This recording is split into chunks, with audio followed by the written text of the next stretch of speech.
বাবা রে বাবা, যে রেসিপি আমাদের শেখ হাসিনা আফায় মানে আমাদেরকে খাওয়াইছিল না, ইনুসকায় খাওয়াইছিল। ওহো না রে, ইনুসকায় না, শেখ হাসিনায় খাওয়াইছিল। কি রেসিপি খাওয়াইছিল জানেন? বেগুন চপ, এরপরে আলুর চপ, পেঁয়াজ, মাংস, আরও কত রেসিপি, মাছ, ইলিশ। আচ্ছা, কি কি খাওয়াইছিল এটা আমরা নিজের মুখে শুনেলাম, হয়তো জানতো না। এবার ঈদে আমরা কি খাইছি। আচ্ছা, এটা আমি একটু সাইলেন্ট থাকি, দেখি আপায় কি খাওয়াইছি আপনারা গো, সেটা আমি আপনাকে একটু শোনায় দিই। আপায় যেটা খাওয়াইছে এটা আপনার তো শোনা দরকার, তাহলে জানেন আপায়, আপার কথাটাও জানেন আপনারা কি খাওয়াইছে আপায়।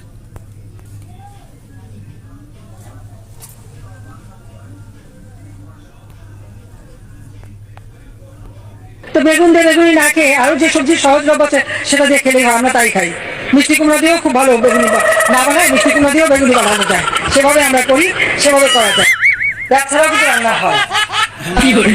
হ্যাঁ, আমি করি, আমাদের বাসা করে।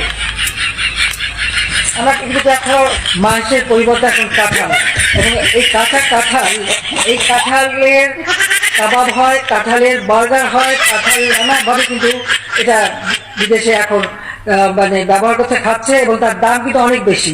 আর এখন মাছের কাটা একটা সমস্যা, অনেকে মাছ খেতে চায় না, কিন্তু প্রক্রিয়াজাত করলে পরে কিন্তু এই কাটাও কিন্তু নরম করে ফেলা যায় এবং খাওয়া যায়, এবং সেটা খুব বেশি কঠিন না, এমনকি ঘরে ঘরেও করতে পারেন। আপনারা যদি প্রেশার কুকারে মাছ 1 ঘন্টা 10 মিনিট সিদ্ধ করেন, মাছটা কিন্তু কাটা নরম হয়ে যায়, মাছ মাছের মতনই থাকবে কিন্তু কাটা নরম হয়ে যাবে, এবং আপনারা সেটা বাচ্চাদেরও খাওয়াতে পারবেন, এতে কোনো অসুবিধা হয় না। কাজে আমরা কিন্তু যেটা করি, একটু রেসিপিও দিয়ে দিলাম সাথে, যাতে আপনাদের ঘরে কাটার সমস্যাটা না থাকে।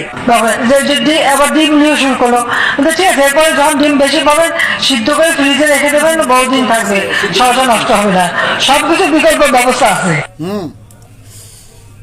কি বুঝলেন?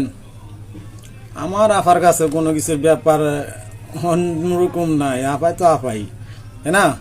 আচ্ছা, গুড। আপাই তো খাওয়াইছেই, আমরাও খাইলাম, তা আমরা দেখি